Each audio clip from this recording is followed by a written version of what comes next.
आप देखना शुरू कर चुके हैं न्यूज संवाद। जैसे जैसे सर्दी बढ़ रही है उसी प्रकार से हार्ट के मरीजों की संख्या भी लगातार बढ़ती जा रही है। कोलेस्ट्रॉल बढ़ रहा है, हार्ट के मरीज बढ़ रहे हैं, अस्पताल में अधिकतर इसी बीमारी के मरीज आ रहे हैं। हमारे साथ हैं राजकीय अस्पताल इंदौर सिटी के वरिष्ठ चिकित्सक डॉक्टर आशीष शर्मा। शर्मा जी, हम आपसे जानना चाहते हैं कि सर्दी के मौसम में हार्ट से संबंधित मरीज बहुत आते हैं, क्या इसके लक्षण है, बचाव है? नमस्कार। देखिए, जैसे जैसे सर्दियां बढ़ रही हैं उसमें दो चीज है। एक तो आपके खान पान है वो बदल रहा है। सर्दियों में ज्यादातर हम जो है तली हुई चीजें ज्यादा खाते हैं और हमारे शरीर की जो एक्टिविटी है वो नॉर्मली कम हो जाती है। सेकंड चीज, जो हमारे शरीर का खून का गाढ़ापन है, जो आपके कोलेस्ट्रॉल की मात्रा है, वो भी खान पान की वजह से और टेम्परेचर की वजह से बढ़ जाती है। तो ऐसे में देखने में आता है कि सर्दियों के दौरान आपके हार्ट अटैक के जो रोगी हैं, जो हृदयघात के रोगी हैं, वो नॉर्मली बढ़ जाते हैं। और उसमें भी हम विशेष समय की अगर बात करें तो रात के दूसरे हिस्से में, यानी कि रात 12 बजे के बाद ऐसे रोगियों की संख्या बहुत अधिक देखने को मिलती है। और साथ ही साथ सर्दियों के मौसम में हार्ट के साथ साथ श्वास से संबंधित रोगी, लीवर से संबंधित रोगी, इस तरह के रोगों की संख्या धीरे धीरे अपने आप बढ़ जाती है। तो ऐसे में हमको यहाँ पर ध्यान रखना चाहिए कि हार्ट के रोगियों के क्या लक्षण होते हैं, कैसे हम उनका बचाव कर सकते हैं और क्या होने पर हमको जल्दी से जल्दी अस्पताल में जाना चाहिए। क्या लक्षण है, शुरुआत में एक आम आदमी समझ सके हार्ट से संबंधित बीमारी का लक्षण क्या है? देखिए, हार्ट अटैक का जो लक्षण है बहुत स्पष्ट होता है। उसमें आपको छाती के नीचे वाले हिस्से में दर्द होता है और उसके साथ साथ बाएं हाथ में अगर दर्द होता है और दर्द के साथ अगर आपको तेज पसीना आता है, पसीने के साथ साथ आपकी धड़कन बढ़ जाती है और ऐसा तेज दर्द होता है कि जीवन में पहले आपके कभी नहीं हुआ हो, तो ऐसे रोगियों में हार्ट अटैक का लक्षण हो सकता है। साथ में अगर आपको एक साथ तेज दस्त हो जाते हैं या एकदम से चक्कर आ जाते हैं, तो ऐसे रोगियों में भी आपके हार्ट के लक्षण होने की संभावना बढ़ जाती है। एक और दूसरा स्पष्ट लक्षण जो हार्ट का है कि अगर पैदल चलने पर आपकी सांस फूलती है या पैदल चलने में छाती में दर्द होता है या पैदल चलने में एकदम तेज कमजोरी महसूस होती है और बैठने के बाद वो नॉर्मल हो जाती है, तो ऐसी कंडीशन में आपके अंदर हार्ट की जो ब्लॉकेज है, हार्ट की आर्टरी के अंदर जो ब्लॉकेज है, उसके होने की संभावना रहती है और ऐसे व्यक्ति को भविष्य में हार्ट अटैक आने की संभावना बढ़ जाती है। जैसे कोलेस्ट्रॉल का क्या इसमें एक वो रहता है, जैसे कोलेस्ट्रॉल कैसे जांच कराएं, क्या होना चाहिए? देखिए, कोलेस्ट्रॉल को ऐसा माना गया है कि हमारे हृदय में जो एथेरोस्क्लेरोसिस होती है, जो खून की धमनियों में कोलेस्ट्रॉल का थक्का जमता है, उसमें सबसे बड़ी मात्रा कोलेस्ट्रॉल की होती है। कोलेस्ट्रॉल कई प्रकार का होता है, जिसमें से एक होता है एचडीएल कोलेस्ट्रॉल, जिसको मानते हैं गुड कोलेस्ट्रॉल। जैसे जैसे व्यक्ति का एचडीएल कोलेस्ट्रॉल बनता है, बढ़ता है, तो वो आदमी के हार्ट के लिए अच्छा माना जाता है। लेकिन दूसरे साइड में जो आपके एलडीएल होता है, जिसको हम बोलते हैं लो डेंसिटी कोलेस्ट्रॉल, वो नुकसानदायक होता है। तो जैसे जैसे व्यक्ति का एलडीएल बढ़ता है तो उसके अंदर हार्ट अटैक होने की संभावना बढ़ जाती है। ऐसा माना गया है, रिसेंट जो आपके रिसर्च हुई है उसमें, कि एलडीएल को जितना कम कर लिया जाए उतना स्वास्थ्य के लिए लाभदायक होता है। तो हम जब भी कोलेस्ट्रॉल की जांच कराएं, सामान्यतः इसको हम भूखे पेट कराते हैं, लेकिन अभी ये आ गया है कि आप किसी भी समय कोलेस्ट्रॉल की जांच करा सकते हैं। और अगर उसमें उसके विभिन्न फ्रैक्शन आते हैं, एलडीएल है, एचडीएल है, ट्राइग्लिसराइड है, अगर उनमें से ये बढ़े हुए आते हैं तो आपको जल्द ही चिकित्सक से सलाह लेकर के और दवाइयां चालू करवानी चाहिए। साथ में जो सबसे इंपॉर्टेंट चीज है, लाइफ स्टाइल मैनेजमेंट, यानी कि जो तली भुनी हुई चीजें हम खाते हैं या हम ज्यादा घी का प्रयोग करते हैं, ज्यादा तेल का प्रयोग करते हैं, उसको उसकी जगह आपको बदल करके ज्यादा सब्जियों का प्रयोग, सलाद का प्रयोग, ये सब चीजें करनी चाहिए, जिससे कि आपका जो गुड कोलेस्ट्रॉल है वो बढ़े और जो बैड कोलेस्ट्रॉल है वो घटे। कोलेस्ट्रॉल को कंट्रोल करने के लिए क्या करना चाहिए एक आम व्यक्ति को?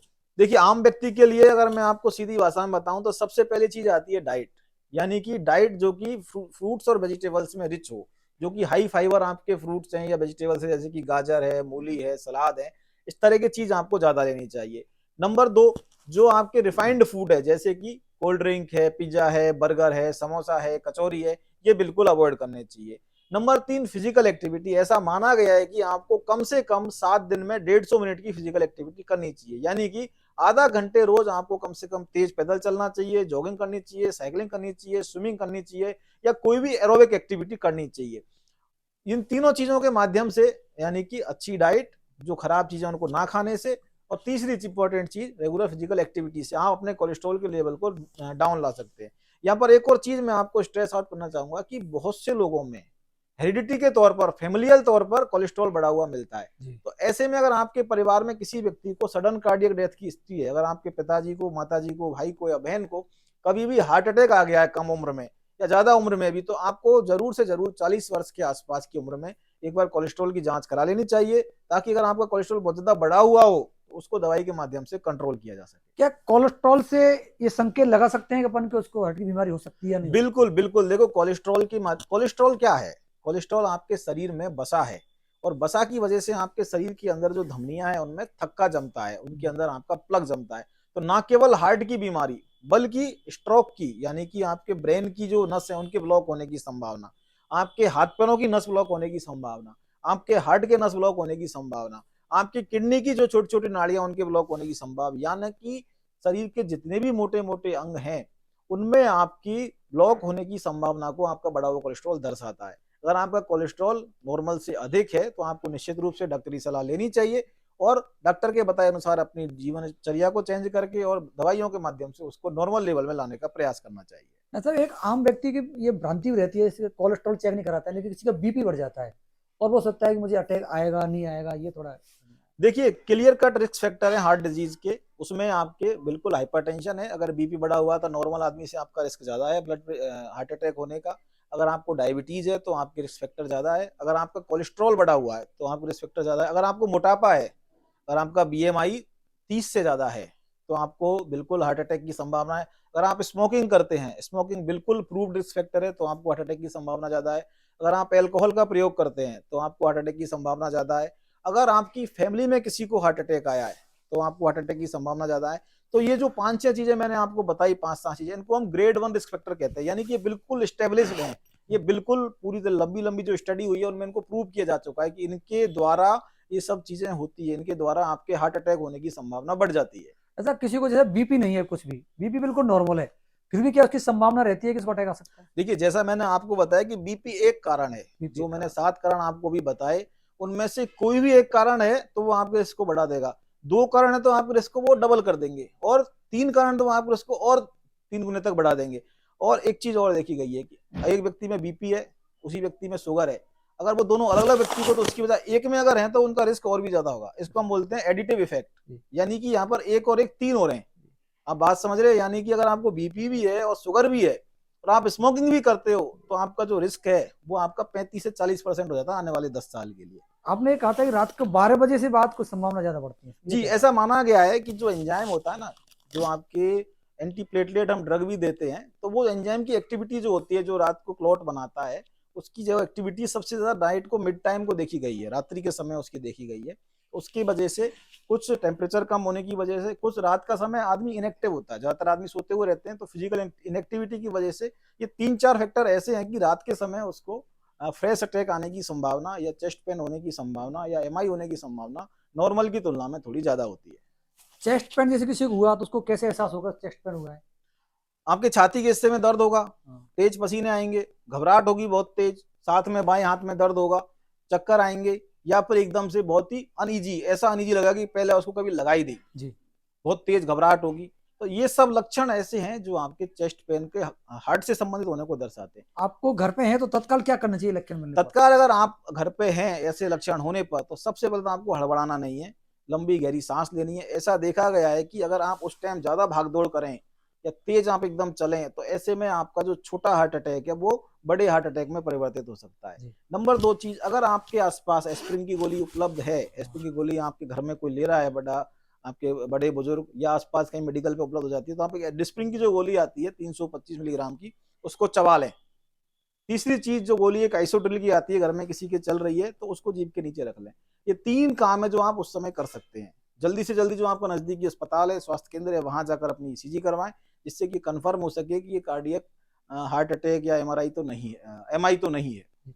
और घबराना नहीं है, ये मैं आपको फिर बता रहा हूँ, अगर आप हॉस्पिटल जा रहे हैं तो आपकी गाड़ी से लेके इमरजेंसी तक भी आपको पैदल नहीं जाना है। कोशिश करें आप स्ट्रेचर के माध्यम से जाएं, व्हील चेयर के माध्यम से जाएं, क्योंकि फिजिकल एक्टिविटी की वजह से आपके हार्ट अटैक की संभावना बढ़ जाती है, उसकी गंभीरता बढ़ जाती है।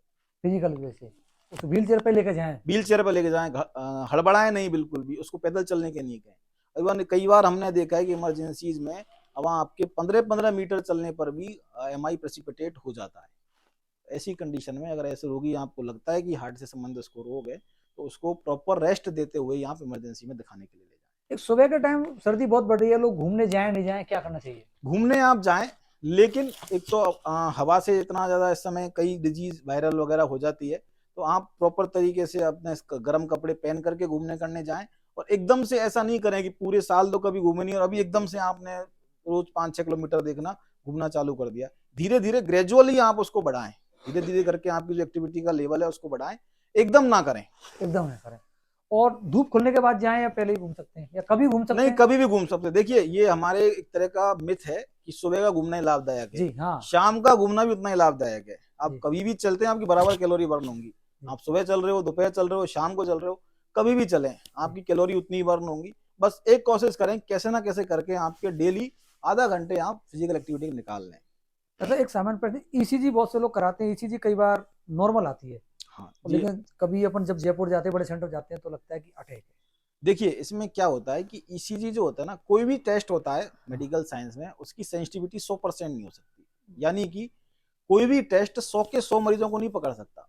इसीलिए अगर लक्षण उस समय लगते हैं कि हार्ट के हैं, तो हम उनकी दूसरी जांचें हैं, जैसे कि ट्रोपाई होता है, 2D इको होती है, ईएमटी होती है, और फाइनली एंजियोग्राफी होती है। एंजियोग्राफी मतलब आप उसके वायर के अंदर से डाई डाल के देख रहे हैं कि वो जो नलियां हैं हार्ट की वो खुली हुई है या बंद है। तो ऐसे में अगर लक्षण मरीज के प्रतीत होते हैं, अगर मरीज की उम्र ज्यादा है, 40 साल से अधिक उम्र है, मान लो घर में किसी को हार्ट अटैक हुआ है, वो स्मोकर है, डायबिटीज है, उसको बीपी है, और टिपिकल दर्द है, छाती के नीचे हिस्से में दर्द है, तो ऐसे में कई बार ये देखा गया है कि ईसीजी नॉर्मल हो सकती है, लेकिन उसके हार्ट डिजीज हो सकती है, उसके आपके आर्टरी में ब्लॉकेज हो सकता है।